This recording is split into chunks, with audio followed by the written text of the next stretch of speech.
I'm Tracy Koga with something short and fun.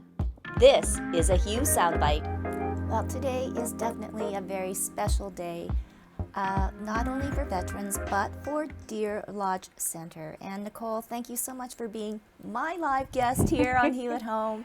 I know that you are with the foundation, and it has been, again, another very interesting year. Yes, it has been. Thank you so much for having me today again, Tracy. It's always a pleasure being here. So yes, it's been an interesting year, and a lot of changes, a lot of adapting to the public health orders, and ensuring that the residents and the patients and our veterans are well cared for and well protected and safe. So it's been a long year, but here we are in November, and we're about to celebrate and observe Remembrance Day. So it's been a special year. Yeah. And then maybe just comment too on how Deer Lodge Center and the foundation have really expanded, and it really has become more community-based too as well. Yes, originally Deer Lodge Center was created for the care of veterans, both World War I and then World War II.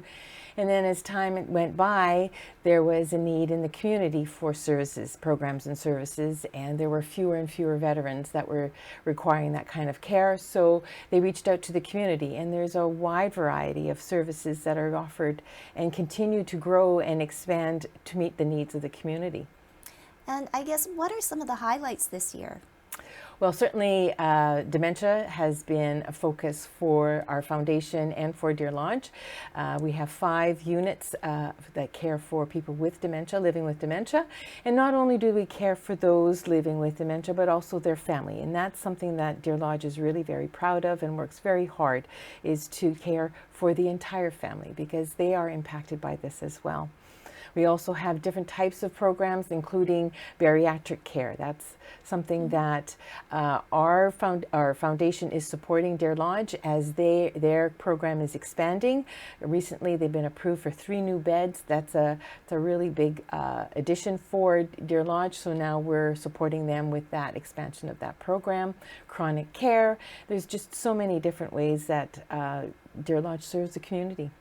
But on this day, Remembrance Day, of course, it all comes back to the veterans and the reason why Deer Lodge Center was established. And so I guess that's a great segue. We're going to go virtually to Deer Lodge Center, and I would love to introduce everyone to Alex. Alex is a resident and also a veteran. So Alex, I'm going to get your daughter Anne to press the unmute. Anne is there too, Alex's daughter, and Anne, please, join in the conversation with your father too as well. So Alex, how are you doing today?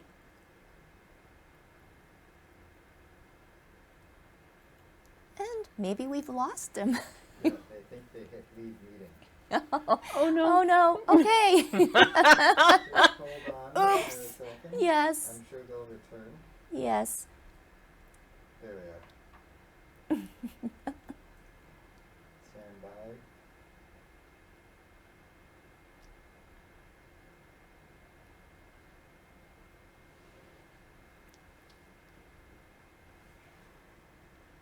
And Anne, if you can just turn it horizontally. Okay, we are. And then back. And then there we go. Perfect. Welcome back, Alex. We lost you there for a minute. Do you want to intro him again? Yes.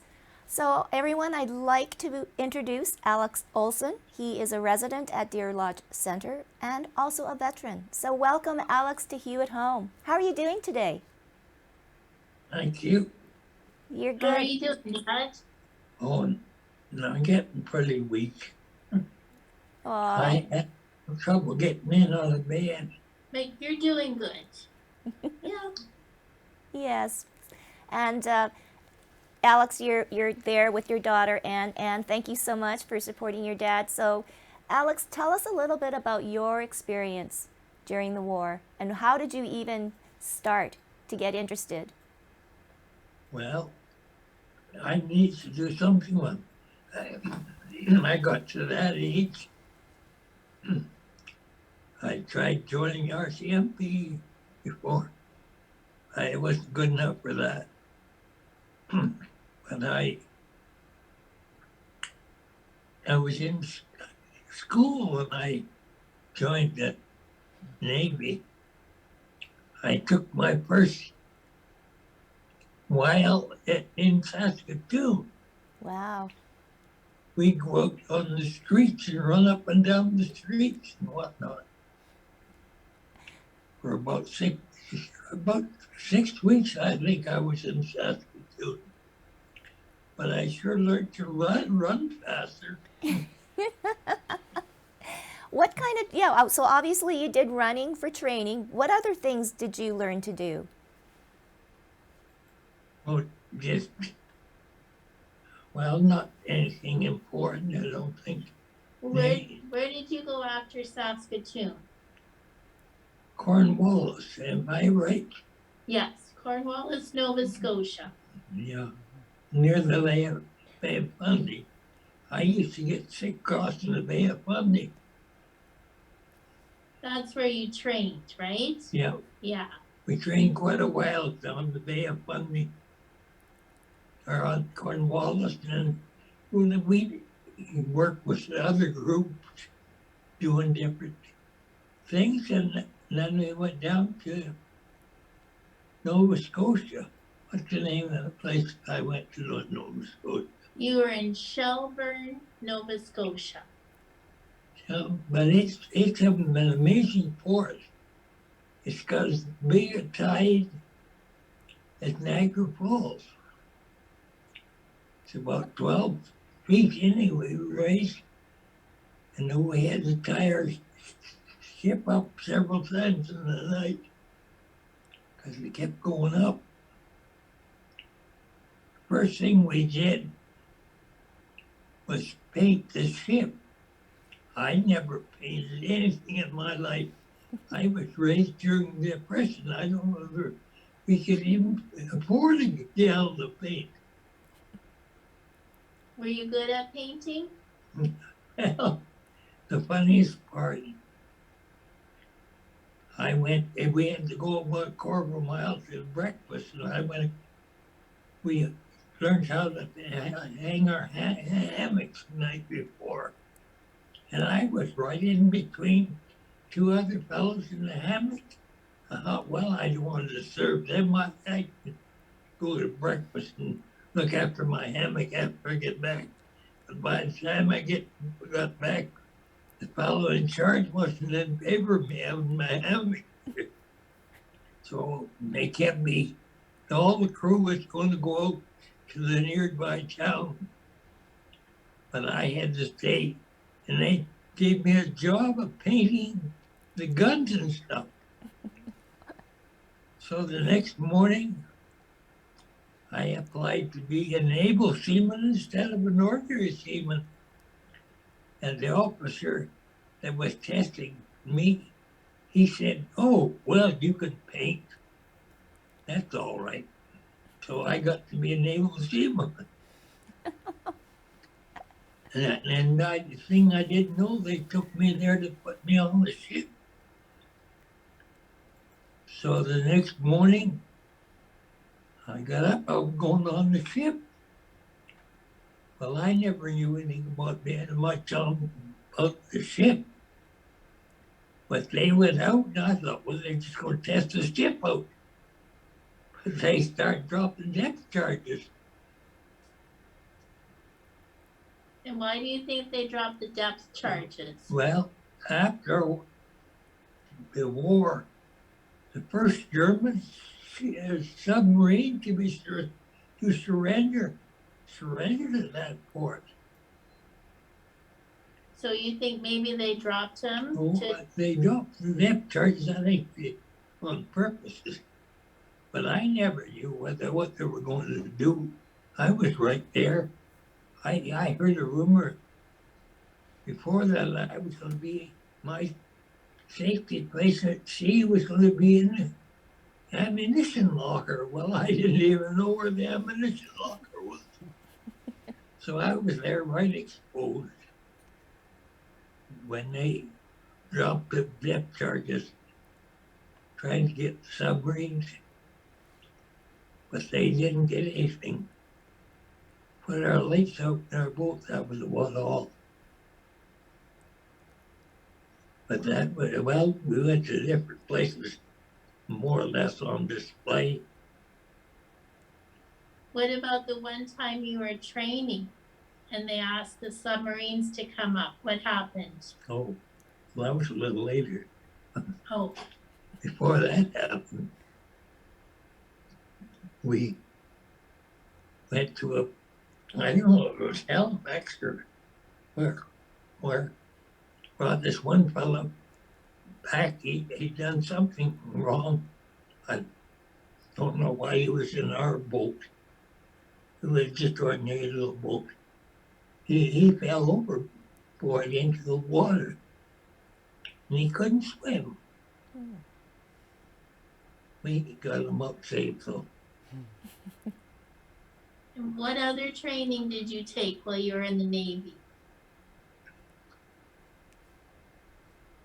Well, not we took we were at Cornwallis for quite a few weeks. I don't know what all we took. But did you train to be a submarine detector?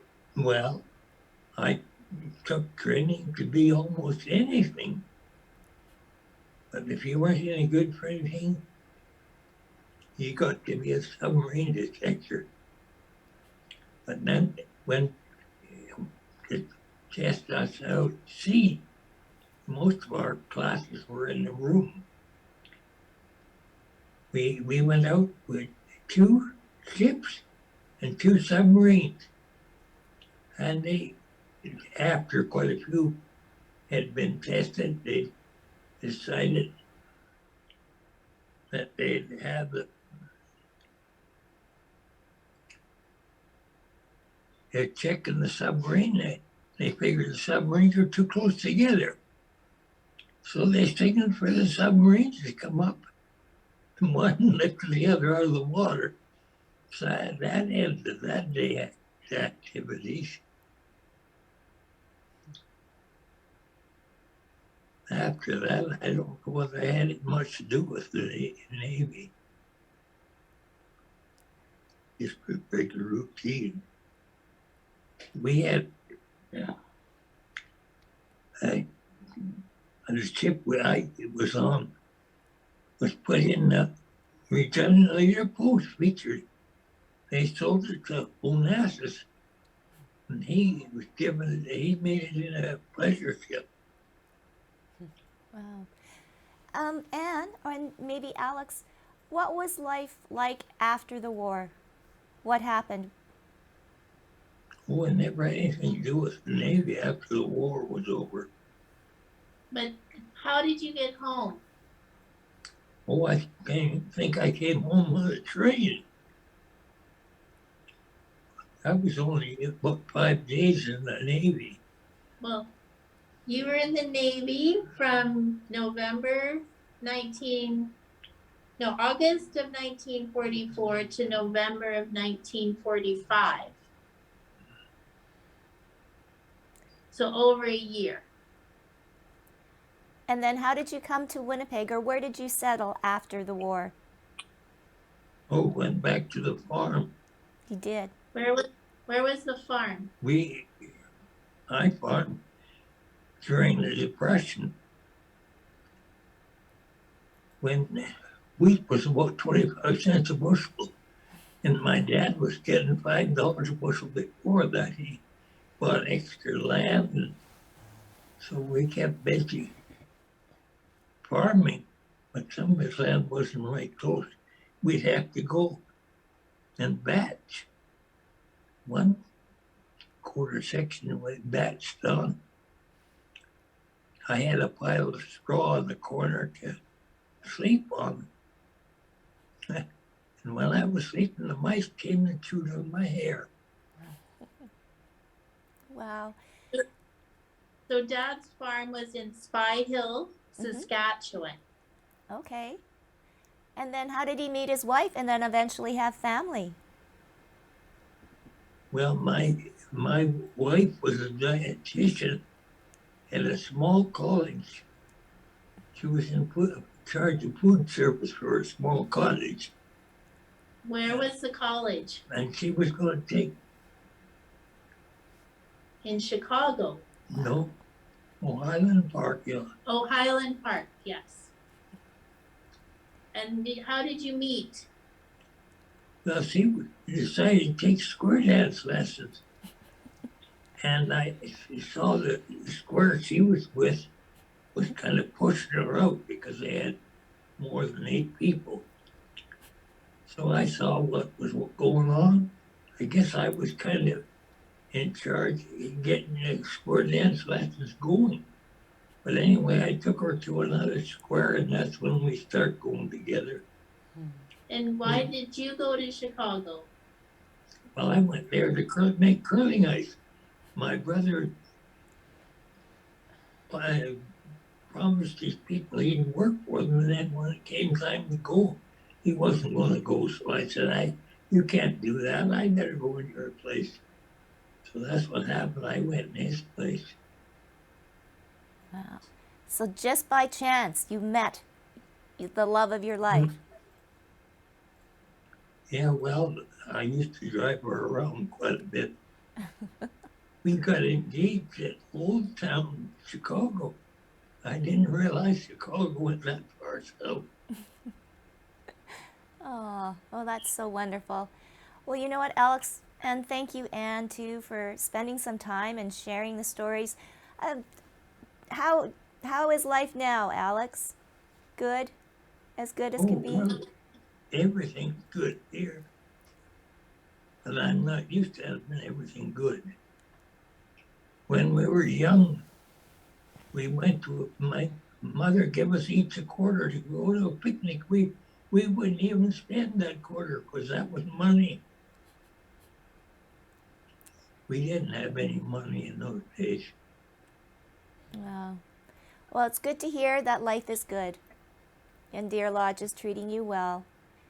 Oh yeah, well, they gave us everything here at Deer Lodge. Deer Lodge is a wonderful place. It's hard for me to have everything done for me because I'm used to doing everything. I had a full day's work always.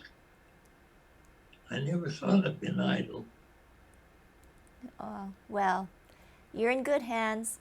Thank you so much, Anne, and thank you, Alex, for sharing a little time. Thank you. Thank you. Thank you. So, Alex, he's a perfect example. Yeah. There's a number of veterans like this who have amazing stories, and they do share. Sometimes they don't always share those experiences that they had during the war, but every once in a while you do get to share. They do share, and you get to hear their experiences, and it's really quite amazing. And we owe them a debt of gratitude and so much respect for all that they sacrificed, so that we can have the kind of life that we have here now. So it's wonderful. Yes, and I want to add too that at Deer Lodge Center, they do have another place there that is looking after the next generation of Yes. veterans, because we cannot, say enough about the veterans of today that are out there. Absolutely. There's the Occupational Stress Injury Clinic, OSI Clinic, that helps those current serving military, RCMP, and retired military and RCMP who maybe are suffering with PTSD or any other mental health issues. So we still continue in that vein where we care for those who have served. And if people would like more information on the foundation, Nicole, and the other services offered at Deer Lodge, where can they go? Oh, they can go to our website, of course, thank you, to our website at deerlodgecenterfoundation.com. Okay, well, it's been a pleasure. Always. And again, we salute, we take a moment to remember Yes. all of those that have fought so bravely for a world which we now live in. So thank you. Thank you.